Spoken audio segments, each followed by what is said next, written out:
And we're live and welcome, welcome. Hello, ladies. My name is Taylor Thompson. We're coming here live in the She Network where we're sharing her excellence. And this is Tuesdays with Taylor. So I'm super happy and blessed to have my beautiful guest here, Miss Di Carter. Di, how are you today? Oh my goodness, I am so excited to be here. I just want to say, Taylor, thank you so much for the honor to be here on this interview with you. And I just so appreciative of everything right now. And what a beautiful summer already. Yeah. Well, happy June 1st. I can't even believe it. So, hey, ladies, Mhm. if you were please drop a line and say hello. We want to say hi to you. We want to say where you're coming in from. We're happy to have you here as a guest. Super happy to hear from Di and hear her journey and all of the various things that she's doing as an entrepreneur in this amazing world that we live in. So, Miss Di, tell us about you. Tell us about your journey. So you were not born here. You came from the beautiful South Americas. Tell us about how you got here to the U.S. being this amazing mom and entrepreneur. Oh my goodness, I love you so much. I just love your personality. So for those of you who have no idea who I am, my name is Di Carter. I'm actually a mom of twin girls. They're 8 years old. I'm married. I am in Indiana right now. And my story really truly begins back home in Brazil. So I'm from South America. I speak Portuguese. At some point in here, you're going to hear a little bit of my accent. And when I was 16 years old, I came to United States as an exchange student. So that's when everything really started. It was a dream come true. Like a lot of people, they are immigrants. You know, if you're from a different country, you know exactly what I'm talking about. I just remember just watching movies and seeing all those beautiful homes and seeing the snow and seeing Christmas. And I just a dream. I said, one day, like one day, I'm gonna go to USA. And that dream came true when I was 16 years old, when I had the opportunity to come here as an exchange student. And I can tell you, when I came, I had no idea like what to say. My English was really, really bad. And it was a struggle, you know, because I loved everything what I saw, but I was so worried of people could understand what I was trying to say. I wanted to express myself. I had this big personality. I am an extrovert, not an introvert. I know a lot of people say, I'm an introvert. Well, that's not me. I'm an extrovert. And I wanted to express myself so bad and I couldn't. But it was a phenomenal way of getting to the United States. So when I was 18 years old, I went to England, and that's when my English got a little bit better. And then when I was 19, I came back to United States. So I have been here for 20 years already. Just to give a little bit of my background, because I know we're going to be talking about entrepreneurship in here. So my background is I worked in the beach resort when I used to be in Brazil. And here I was a flight attendant for 7 years. I travel a lot. I love eating all kinds of different food from everywhere, you know, that I go to. I was like, what do you guys like in here? That's what I love about being a flight attendant, traveling. And then I also got married, right, to a pilot. I'm a flight attendant, so I got married to a pilot. That's kind of funny. And then after that, my husband's like, hey, you can't be a flight attendant. You got to figure out a way of how can you stay home every day, because as a flight attendant, you were gone 3, 4, 5 nights in a row. And I knew I wanted to have babies. So I went to school, I got a diploma, I became a surgical tech. I worked in the medical field for 7 years. I don't know why, but the number 7 is always following me. So I was 7 years in as a flight attendant, 7 years working in a hospital. And then today it's been about 7 years that I am an entrepreneur. So that's just like the beginning of my story and a little bit of my background. So, I mean, I love this. I love this conversation just because, you know, so many times, you know, whenever you think about coming from another country, I can't even imagine. You know, I think we take for granted, you know, being born and raised in such an amazing country, we take those kind of freedoms for granted. And so I think that whenever you come from another country and you don't have those kind of opportunities, I think you come with a different set of eyes, and you come with a different set of appreciation that, as an American, I think we sometimes lose sight of. You want to talk about that a little bit? Because, and which too, I think really creates that entrepreneurial mindset, becoming that hunger for something more. And so do you want to touch on that a little bit, and how you were raised and how that mindset was developed in you, and what it was like to get here with that kind of hunger? Yes, absolutely. Can I just be real and raw here as much as I can? Yeah. Okay. Yeah. So growing up, I came from a single parent. So I didn't actually meet my real father when I was 18 years old. But talking about living in a third world country, it's completely different from United States, right? This is why they're called the number one. But for myself in particularly, I came from poverty. I came from a family that my grandma had 13 kids. 4 of them passed away, so she had 9, and she had to, take care of herself. And my mom, it was one of her childs, of course. She's a twins, just like my girls. And back in the day, finish high school wasn't a big deal, right? So my mom didn't finish high school. My mom did not know how to write and read. So when she got pregnant with me at 18, just think about that, like, you're already in poverty. You already don't know how to write and read. What I'm going to do, right? So at 14 or 15 years old, my mom actually moved to the big city, and she became a maid that young. And it's wild, right? Because you're like, at 14 years old, you shouldn't be in school. Somebody shouldn't be going to jail. Well, in a third world country, it's different. You got to do what you got to do. And that's what she did. So she struggled all her life. At 18, she got pregnant with me. Once again, has no money. I'm just going to say it, she became an escort, like a high-end escort. Mm-hmm. And that was my life. I didn't have a normal grown up because she didn't know how to write and read. So then I remember struggling. And when I was about 5 years old, I just want my mom so bad to teach me, and she couldn't. We did had a babysitter. He was a gay guy, and he made my life super fun because he treated me like a queen all the time. And I remember living in a small apartment, like a studio. It was 2 beds in 1 bedroom because we only have 1 bedroom. The babysitter slept in the living room. We had a small kitchen and a small bathroom. I was very happy. We just did not have enough, right? Mm-hmm. We had food and we had a place to live.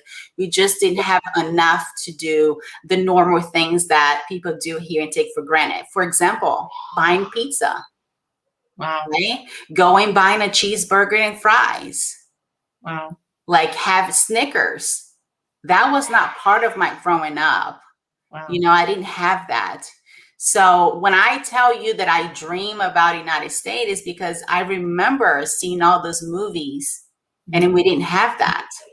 We didn't have it, and we were okay. I remember going to my grandma's house, was in a village, and me and my cousins, we used to make toys with plastic bottles, like, those Coke plastic bottles. Yeah. We used to put a little cord on each end and make little carts, and we didn't have toys. I didn't have a Barbie growing up when I was younger. I got my first Barbie ever when I was 9 years old.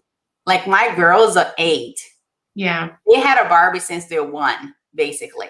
They had everything what I didn't have when I was younger. So whenever I turned 9 years old, my mom actually met a fantastic gentleman, a man. That's how I see as a father figure, basically. And he had money, and that's how everything changed. So I went from not having much to now like having a lot.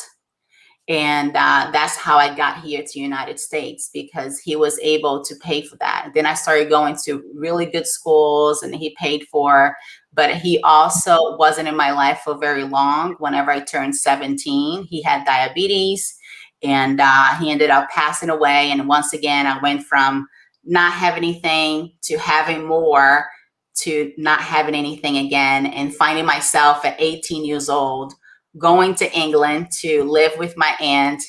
And I was cleaning toilets for like 6 months, saving money to go back home and become a flight attendant. So that's really my story. You know, it's like, you know what, this is such a fascinating story. I mean, you know, it's one of those things, like, to not have anything because you don't know what you don't know. So you don't know that, you don't know that not everybody lives like that. And then to go to having something, and now you see the difference. Now you know there's a difference. And then going back to not having anything. Now now you know what you didn't know before. And now you have a different appreciation to say, okay, I want to go, I know what it's like to have. So how do I work for it? You've got a vision. You've got something that you have set your sights on. And I always think that that's so important whenever you are working with different people, you know, whenever you're having conversations with different people, especially if they don't know, if they've always been trained to work for someone else, and never be exposed to something bigger, no matter what it is, no matter what that step out of that comfort zone. If you don't know what you don't know, creating that picture of what the possibilities are. Is I love what you're sharing here, because this is exactly, you know, that path, creating that hunger, creating that desire. Because I always think that being an entrepreneur, you have to have an innate inward desire.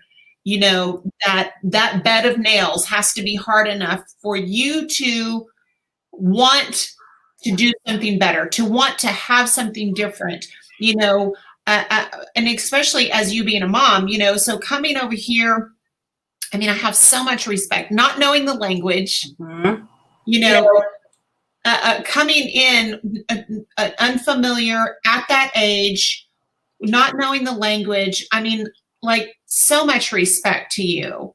So much respect to you for not taking the opportunities that were placed before you for granted, that you decided to work for it. So now you wanted to become a flight attendant. So this is where you met your husband, right? Yes. Okay. And so now, so now, are you a citizen now? Did you become a citizen? So you went through the processes of that? Well, I have to say, congratulations for going through that process. Congratulations. So happy for you. Now, was your husband, was he an American? He's American. He's an Indiana country boy, blonde hair and blue eyes. So I love this. I love this story. So let's fast forward. So here you are, you're married, you're a flight attendant, he's a pilot. So let's fast forward to where you are. Like, how did you get to find your nonprofit? Let's talk about that, because you know, I mean, you've been in this mindset of like kind of working for other people, but how did you come up with this vision and talk about this nonprofit that you started? Absolutely. So at this point, I'm just being in the corporate world, just working in a hospital or working as a flight attendant. And I had this huge change on my life. So I lived in St. Louis for 12 years. I had my twin girls. And then my husband's like, we're about to move to a new state. And I'm like, I already moved from Brazil to United States. I'm comfortable here. My friends are my family, because I don't have, you know, my family's not here. It's back home. And now you're telling me we're going to move again? He's like, we have to. I got to be close to my mom and dad. So that was the biggest change that happened in my life. When I moved from St. Louis, a big city, lots of friends, to Indiana, to a teeny, teeny town of 1,400 people. That's the town that I live in. And I didn't know anybody in here. I felt alone. I was overweight too. I was about 210 pounds, I believe, because I just had twins. So I felt depressed. I felt unhappy, even though I had the girls, my husband, his family. I had a beautiful home, but I felt like you took away everything that I knew. Yeah. So this is when it comes to nonprofit organization, because my mother-in-law, she's an amazing Christian woman. She's like, I want to take you to a Christian conference, a women's conference, because I believe that you need that. You need some healing. You need to be okay where you're at right now. And I said, I'll do whatever you want me to do. So I did that.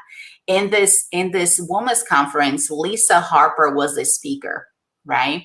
And Lisa Harper keep asking, like, what are you going to do to bring Christ to your community? And I was like, she ain't talking about me, because I just moved to this little teeny town.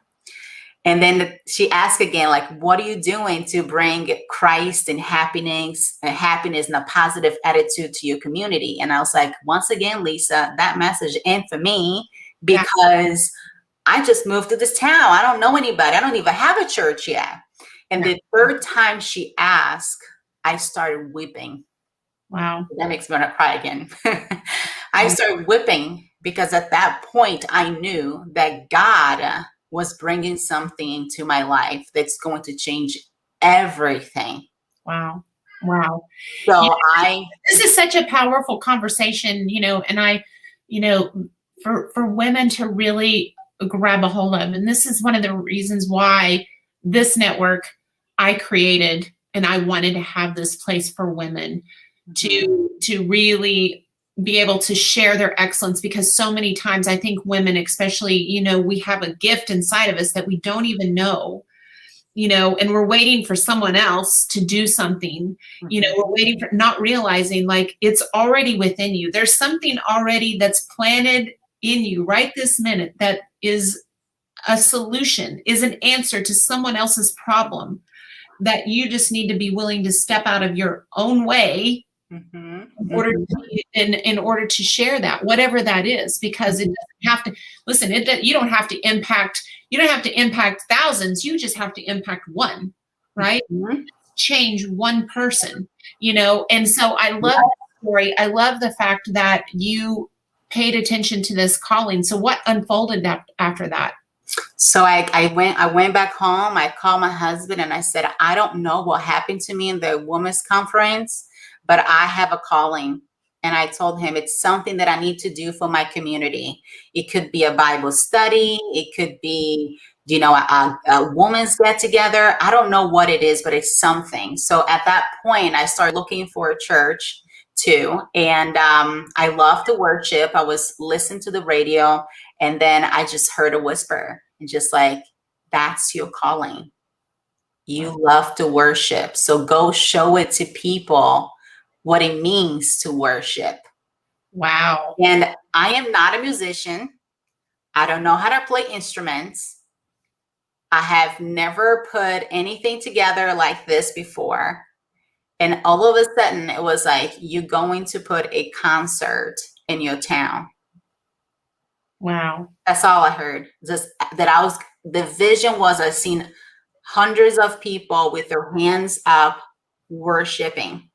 Wow. So I am in a small town that most of the churches here, they don't worship, right? They're just a small town with like 50, 60, 100 people in the church. Yeah. And so I said, okay. So I talked to my husband again, and I said, I can't leave the house. I got 2 little babies, but I have a computer. So I got into my computer. I started searching for bands, searching how to put an event together, searching for venues. I started to basically look into the chamber, like Commerce Chamber, into the city to see how many churches we have in town. And then from that point on, like, it was a different fire and passion inside of me that I couldn't explain it. All I knew was I was moving, and I was moving fast. Yeah. And before I knew, every Sunday I was visiting 3 to 4 churches every Sunday, telling people about this concert that I was going to put it together. And a lot of people wasn't listening. A lot of people was telling me, no, that's not going to happen. You don't know anybody in town. I was in town for like 7 months. Nobody knew who I was. Yeah. And I was the only Latina here. Of I'm course. the only one speaking 2 languages. So it's like all these things, like completely different. But I went forward anyway. And just to make this really fast, God brought all the right people, the volunteers, how to organize. I put a lot of time into organizing everything, basically doing a business plan. And the day before, I just remember being on the floor, just crying and whipping because I barely have sold that many tickets yet. And I'm like, maybe those people that bought the ticket might have not even showed up. And I spent all this money, and I pray. And the next day, I went to the concert, got all organized. Everything is beautiful, ready to go. 500 people showed up. Wow. Wow. I couldn't believe it.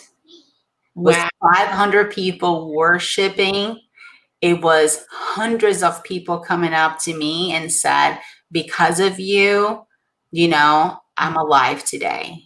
Because of you, I found a new passion for Christ. Because of you, I'm going to church tomorrow. Wow. And that was just a small calling. I just said yes to it. And so this is so good. This is such a powerful story because, again, so many times people will go, I mean, it's like the story of Moses to me, whenever, Moses was like, God was like, you're going to free my people. He's like, I can't even talk. I stutter. Right. And the fact that and we always go, I'm not good enough. I don't have what it takes. And we do that in business. We do that with family. We do that with we shortcome ourselves. We short-sight ourselves. I'm not tall enough. I'm not young enough. I'm not short enough. I'm not old enough. I mean, we always believe what we're not enough. Mm-hmm. See, whenever you're willing, right?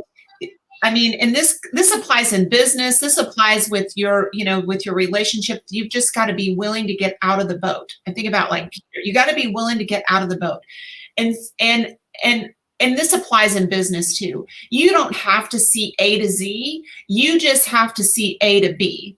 And if you're willing to take that step, how God just starts unfolding the next step and starts ordering your steps. If you're just willing to just keep taking a step. Because if you can see one, take one. That's the key in every aspect, even if you don't know it. I mean, so many people would have said, well, I don't know how to do business. I don't know how to sing. I don't know how to play. This makes no sense. God never makes sense. Like, he doesn't. But if you just, and here's the thing, if you knew how to do all those things, then he wouldn't have got any glory for it. Yeah. He wouldn't have got any glory for it. So I love this. Yeah. I love this conversation. So, okay. So all of this is unfolded. So how did it take you to the next business? Because I mean, now we have this business going. Now we have, you're quite the serial entrepreneur here. So our first year we had 500 people. Everybody was asking me, you got to do this again. And we were bringing people from surrounding this area because the town is 1,400 people. So we were bringing people from everywhere. And I said, okay, so let's do the next step, do something that I've never done, which is calling the lawyer, like figured out how to become a nonprofit organization. Now I was learning how to manage the volunteers because we have like 40 to 47 volunteers. And God, at that point, he was just steering my heart onto entrepreneurship. Say, listen, I gave you something that you had to create, the name, the plan, the people, and going after, something to glorify my name. And that's what I did. So I opened up. I had a second Christfest. The second year was 1,000 people showed up, so double the number. Wow. And then from that, I had some money that I put it aside from the IRA whenever I worked as a flight attendant for 7 years. I had about $30,000. And I talked to my husband and I said, hey, I have this cash in here. What should I do? Should I put this in a 401k with your money, or can I just invest? And that word never came out of my mouth before with anything. This is the first time that I have thought about investing in my money. That's when the whole entrepreneurship really started to stir it inside of me. And so I went back to Brazil, and I was thinking about maybe I open a restaurant, maybe I open a salon, maybe I didn't know what I was going to open, but I left myself open when I was there to see the market, right? Like what is missing here that I can make some money. So $30,000 really meant I had about 150,000 real. So it was equivalent of open a business of $150,000. Okay. At home. Right. So, because of course, $30,000, you can barely open a business in the United States, right? Like, let's be real. If you want to be in entrepreneurship, like you gotta have probably about 100,000 or $500,000 to have a big business. So I went back home, and the market was, we didn't have Walmarts. You know, like Walmart, we have Walmart, but not that many. The road, it's not the same as here. We don't have highways the way we have here. Things are difficult to get into places. And I noticed that we could have a distribution center for cleaning products. And that's how we started. So I invested my money. I had 3 employees. I turned my mom's house into a business. And the first month we made $120. I almost like freak out because I was like, oh my goodness, I spent all this money and I made 120 in the first month. And then the second month we made a little bit more. And I'm like, I don't know what I did, but I think I lost my whole entire money. But I kept going and I kept going every month, each month. And I remember on year 2, that's when we really starting to profit. So it took us 2 years to profit. Now today, the name of the company is Qualimax do Brasil. We are a distribution center for cleaning products. We work directly with business like restaurants, salons, and hospitals and resorts. And we have today paper, disposables, office supplies, and cleaning products. We took that business from zero, like ground zero, from nothing to a 7-figure business. Wow. So this is what happened when you say yes to you and starting to believe in yourself, even though you have all the fear inside of you, because I still do. Like, even being here on this interview, I'm like on the inside, I'm a little shaky and nervous. You can't see it, but I am, right? But I show up. And I think that's the biggest thing. I always show up, and I'm okay if I have the failure. Well, and I love this is such a great story too, from the perspective of this.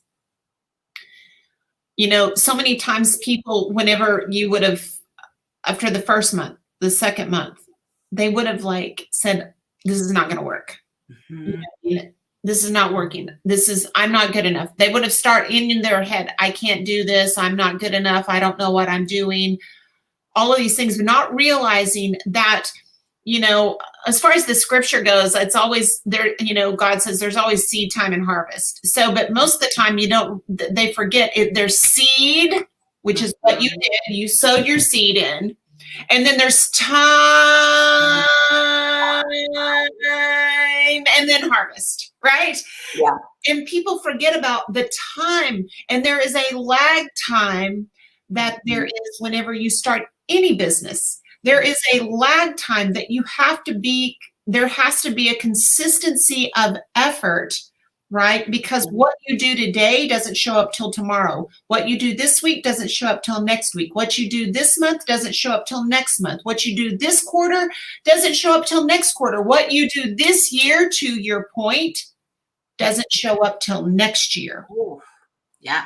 You know, and so I love this. I love this part of the story is because you just put your blinders on and you stuck with it, and it's paid off. And look what the impact that it's had on your family, but also your community, where you came from, where, you know, probably it changed your mother's life. It probably changed your mother's life in a huge way. Mm-hmm. You know, and kudos to you for doing that, because look what she went through to try to better your life. which is what every mom wants to do. They always want their child's life to be better than where they came from. Mm-hmm. So kudos to her for doing that. But look the impact, the ripple impact of what it did to your community, your city, your country, the people that it's employed. Yeah. So powerful. So powerful. But how did you do that being away from, because your husband's here, how did you make that work? The distance thing. Yeah. So once again, I turn into the online world. Once again, I turn into Skype and, like be able to trust it who was on the other side, knowing that they could do what I was asking them to do, and also give them the freedom of becoming creative too, right? I knew how to lead. I knew how to motivate, but I also had a time that I was hiring and firing. And it was so hard for me because I don't want to fire anybody until I found the right people. They're ready to take off with the company. So this is such a great conversation, because so many times people won't allow people to grow, or to be able to give them enough room to say, okay, sink or swim. Give them the opportunity to rise up, because they want to micromanage everything. So they never allow for the leadership to be able to rise up. So this is such a powerful conversation, because so many people don't have the wherewithal. I love this. I love this. So now you're doing this distance, and so this takes you into where you with network marketing. So how did you get to this place? So you've got that going, you've got your nonprofit going. So why did you want to take on another project? That's a lot. Let me tell you, I shouldn't, right? Because I'm a mom of twins. I'm working full time in the hospital, okay? Because I'm still investing money. My whole entire paycheck from the hospital, it was like about $4,000 every month. I'm still investing into the company. I didn't even say that part. I invest the initial part, and then for 10 months, I was putting $4,000 every month towards that business. So we're growing from 3 employees to like 14 employees. We're buying cars, like all those things happening, right? So how do I get something else coming in my life? Working full time, 50 hours a week, managing a company online, telling people like basically what to do.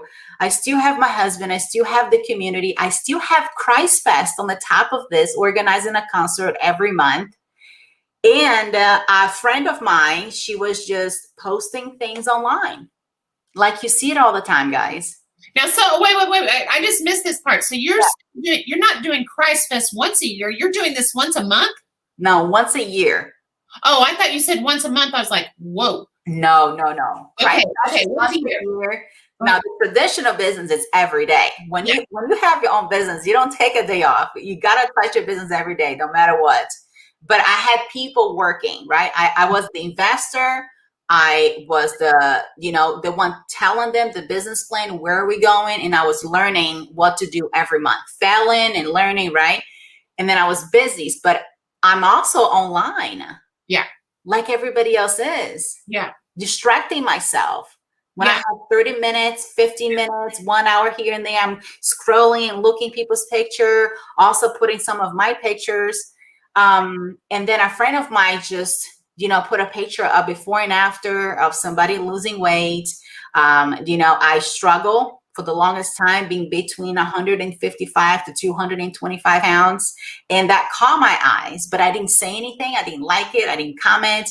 And I keep seeing the picture, and I keep seeing what she was doing. And eventually I came home one day, and then I was using scrubs like extra large, and I was looking myself in the mirror, and I was like, what are you doing with your life? You got everything together except your health. Wow. This is a great story too, because ladies, for those of you who are, in social media and you're putting your post, you're making communications, or you're creating your post, and you're frustrated because you're not getting the comments, or you're not getting the likes, or whatever it is, and you think that what you're doing may not be working. But here's the thing: people are watching even if they don't comment, and people are watching even if they don't like it. People are watching you all the time, so you're always sowing seeds, whether you realize it or not. So this is a testament to that. So keep doing what you're doing, because you never know who's watching. So you go, now you're like sick of, you're like, now you want to do something about you. Now the better bills are with you, and you raise your hand and say, what? Tell me more, right? Yeah. So that was back in 2017. So it was no lives, was no stories, any of that. It was just you post regularly. I have tried another product before from a different network marketing company. I actually signed up with the company just to get free products. And the person that signed me up, she never told me about the business. People, ladies, like this one, I'm gonna pull my hair out. Like, this is the number one question that Larry and I always get, Guy. It's like, do I lead with the product or do I lead with the opportunity? It's the same thing. Ladies, it's the same thing. If you have a consumable product, guys, you have to tell them what you're doing with your business. It may not be for them, and the timing may not be right for them. That's okay. But if you don't tell them what you're doing and why you joined and what's happening with you, they never know there's an opportunity. You have to share the story. You have to share the story. There's not either or. It's the same message. Anyway, that's my pet peeve there. So she never told you. So she never told me. And then later she kind of like hit me a little bit, and I said, well, I just go and get my 3 people and get the free product, and I'm happy with that. So that was for 8 months. And then I cancel it. I said, well, I'm going to cancel it. I just not for me anymore. And I started eating again and gain weight again. And then in 2017, I got to the point I'm using, extra large scrubs. I don't feel good by myself. My husband loves me, but I want to feel confident. I want to feel sexy again. And I contacted her and I just like, listen, I need to know about what you have. And I watched her for 6 months. Wow. 6 months. I never liked and comment. And one, she wasn't my friend. She wasn't my friend. I wasn't close to her. She was just a friend on Facebook. So I really didn't know who she was. Yeah. But I was watching what she was posting. Yeah. And to say yes, but she was different. She was more of a professional network marketer. Like now I understand the difference between a professional network marketer and people that just like show you the product. So what I meant by this is when she told me about the product, she asked me right away, she's like, hey, do you only want to lose weight or do you want to make money? She just asked the question. And I told her, well, I don't want to make money. I'm really busy. I don't have time. I have twins. I run a traditional business. I work full-time 50 hours, and I just want the product right now. And famous last words. Okay, so there's so many nuggets in what you just said. I could like dive into many, many of them, but this is a little teaching platform right here. First of all, ladies, nobody has time. Our 24 hours is already taken up with something right this minute. So the reason we have no time is because all that time is taken up. So this is famous last words, right? Famous last words. Nobody thinks they have time, but however, she planted the seed with you. That's the question. Okay, no problem. But here's the thing. You're going to I just want to get on the products. Great, no problem. But you already know in the back of your mind that there's a business opportunity, whether you calculate it or not. Now the magic things comes in. Now you get on the products, right? Now you start having results. Now people start asking. I'm even guessing at this point. Am I close? I calculated really fast. She didn't know that I was an entrepreneur. She didn't know. She didn't know that I had a business. She didn't know that I had Christfest. Like she didn't know any of that. Yeah. She just asked the question. But in my mind, it only took me probably about 2 hours. I said, if I'm going to use the product and I know that I'm going to have results because I'm going to go full in because I want to look good, people are going to ask me. Yep. So she offered me like the big pack because the business always have, you got to start it with products somewhere. But at that point, I just like, you know what, just put me in the lowest pack. I'm not going to do the business. That's what I told us. Like, I'm not going to do the business. I'm just going to use the product. And if people like it, then I'll let them know. Yeah. Well, 30 days later, people started asking. Then I sold products. Then I messaged her and I said, okay, tell me about the business. Yeah. And she left me alone. And I really appreciate that. This is just so good because, like, ladies, it's always a no unless you ask. You always have to ask the questions. And so many times people hum-ha around, they beat around the bush. You know, it's just like, come on, like it's very simple. You just put it out there, you know, because you just tell what's happened with you. If you just focus on, hey, I don't know if this is for you or not. I have no idea, but it may or may not be for you. Got no idea, but just, you know, just so you know, there is an opportunity that goes with this. And maybe, you know, perhaps whenever you get results, people, you know, might be something that you're open to. Let me know. Like, always ask the question, because you never want to hear this conversation because you didn't ask the question whenever you had somebody like Di sitting right in front of you as your customer, referring people business, and her not even know that there's an opportunity to go with it. Wow, this is so powerful. Okay, so first month you get in business. So now, like, I mean, what's happened with you now? So that was several years ago. I mean, so now this big business. Yeah. So then what happened was, okay, I'm working full time, and then my girls are at home with me. They're only 4 years old. So my grandmother take care of them when I go to work. Now I get home, I'm tired.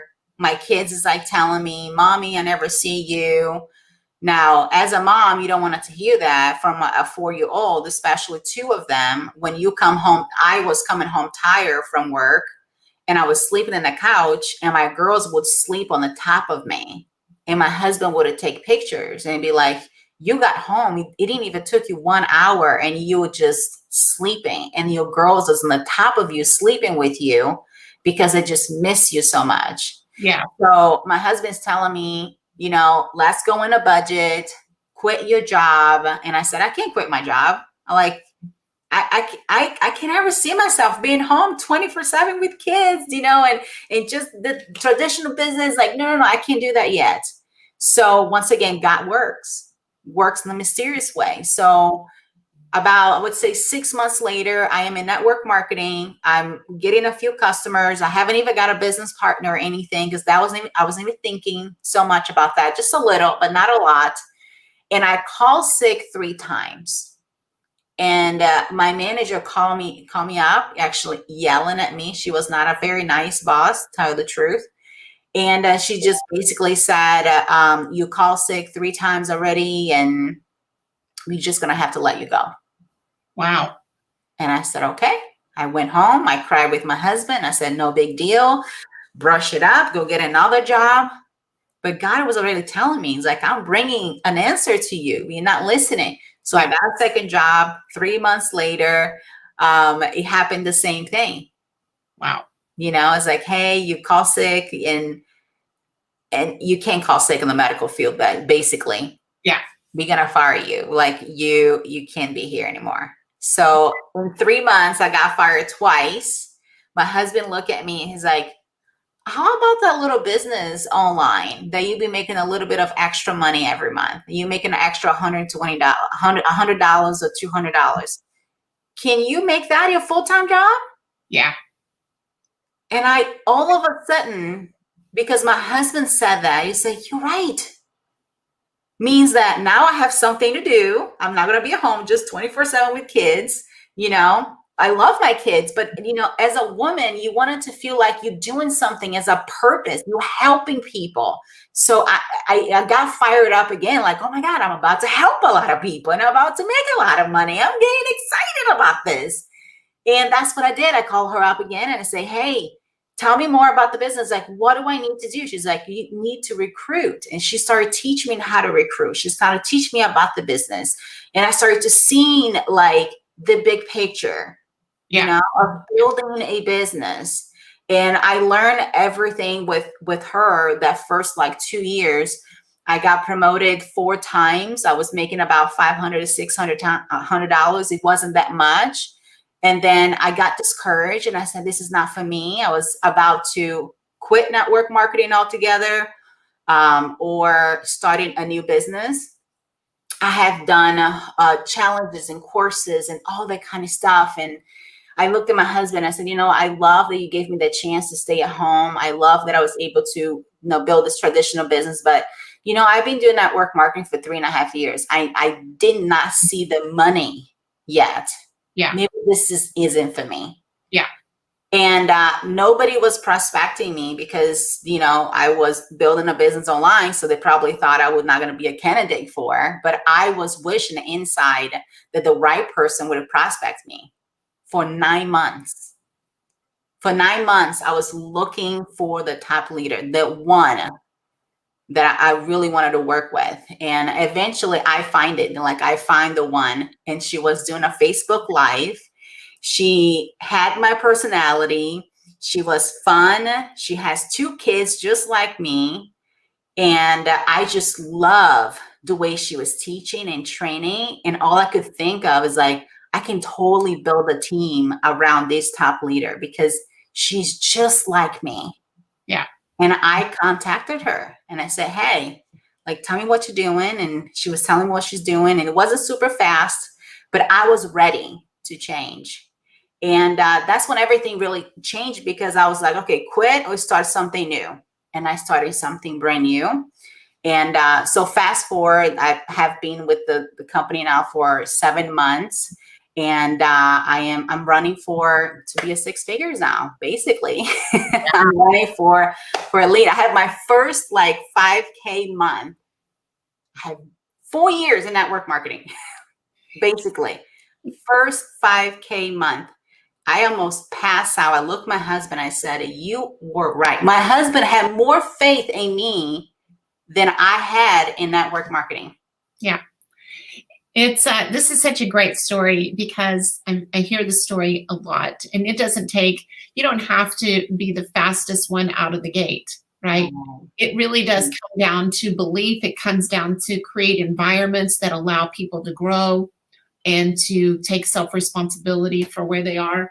But the thing about it is that just never quit, right? That really does. So we're talking about like, what is we're coming down to the end of the wire, like, so tell, like, what can you say or give ladies, like, what would you do? In this process, like, how would you help them, create their month, like, to line out their month? What would you tell them to do? And what are the things that you do because this is what you're doing full time outside of your Christfest and your other business.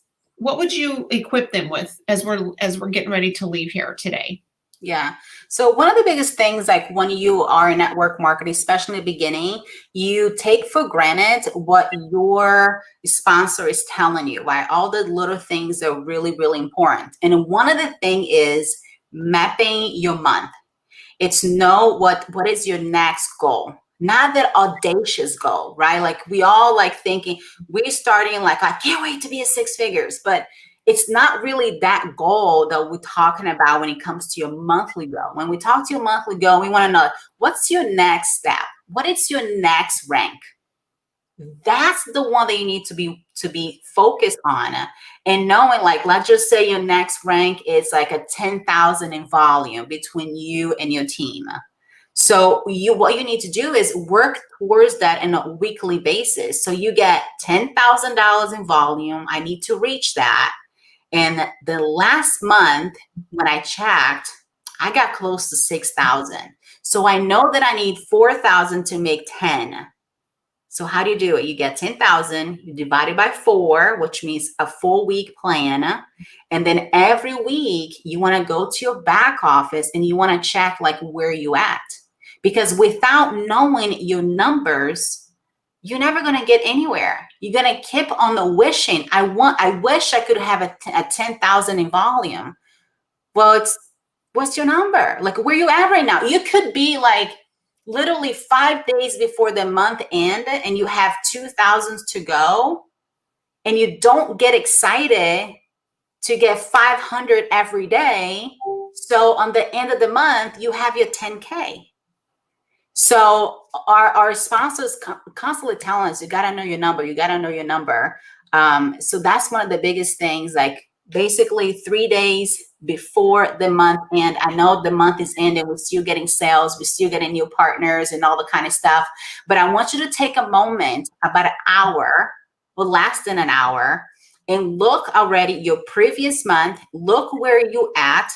So whenever you start the next month, you know exactly where you finished. Because where you finished, it might be 20% less or maybe 30% less that you're going to have to put the rest of the work, right, to get going. And then if you do have a team, maybe 2 people that's running with you out of 20, then you can tell them, like, what's the plan?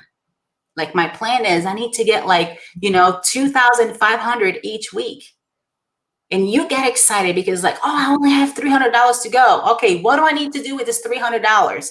Maybe it's a new business partner. Maybe it is two products that you have that's about $150. And you get excited for that. So whenever you go and prospect, you know exactly what to do. You're like, I need to find somebody that needs to lose weight. Well, I need to find somebody for the makeup kit. Well, I need to find somebody for that particular special skincare. Yeah. That's worth 150 points, right? So you highly focus on where you want it to go. And I must say this to you ladies. I mean, I know that I said a lot of things about numbers and know your numbers. You're like, I hate numbers. Well, I used to hate numbers too, but I love them now because that's what get me where I need to go. But I remember my first year, I wasn't paying attention to my sponsor. If she asks you to do something that you're uncomfortable, it's something completely different. I'm talking about you be the CEO. You actually going into your back office. We have people in network marketing that been doing this business for 3, 4, 5 years, and they don't even know how to look their back office. And they have like 5,000 in volumes. They bring in customers. They're bringing business, right? But the reason you haven't got to a 6 figures yet, the reason you haven't got to that 1,000 a month consistently is because you have not stepped into your business. You step into that back office and find out, like, how do I got this bonus? Oh my goodness, I had 10 customers this month.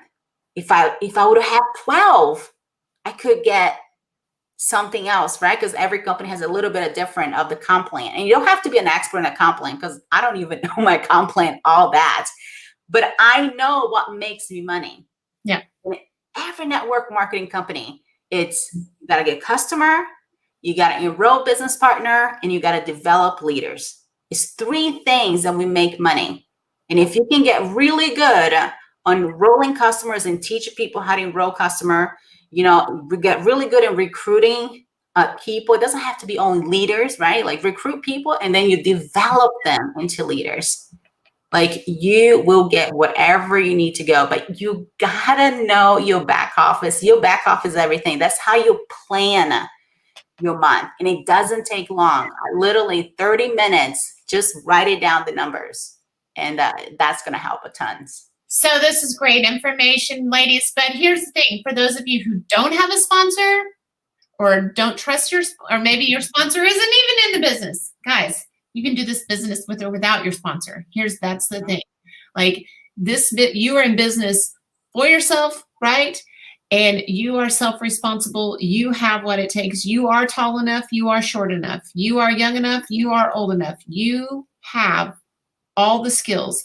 You just need to get into activity. Yes. Enrolling customers, enrolling new distributors. That's your job description every single day. So Di, I just want to thank you for being here. Thank you for all the incredible words of wisdom. I really appreciate, you sharing your journey. It's such a powerful story. and can't wait to see. Would love for you to come back whenever you hit that next big level. I want to know, like, how, your next Christ Fest. Give us the dates on that, and who knows, we may be showing up in droves, right? Yeah. Make sure you let us know and keep us abreast of that. But I just want to thank you for being here, and thank you for sharing your story. It was amazing. Thank you so much. I really appreciate it. Like I said to you, I was a little nervous in the beginning, but you made me feel so comfortable on this interview. And I feel like I was able to share my heart and share the things that hopefully that ladies enjoy to listen to it and go after their dreams, because if somebody else can do it, then you can do it. If I can do it, you can do it. If Taylor's doing it, trust me, you can do it too. But you just have to start, right? That's right. That's right. Thank you so much.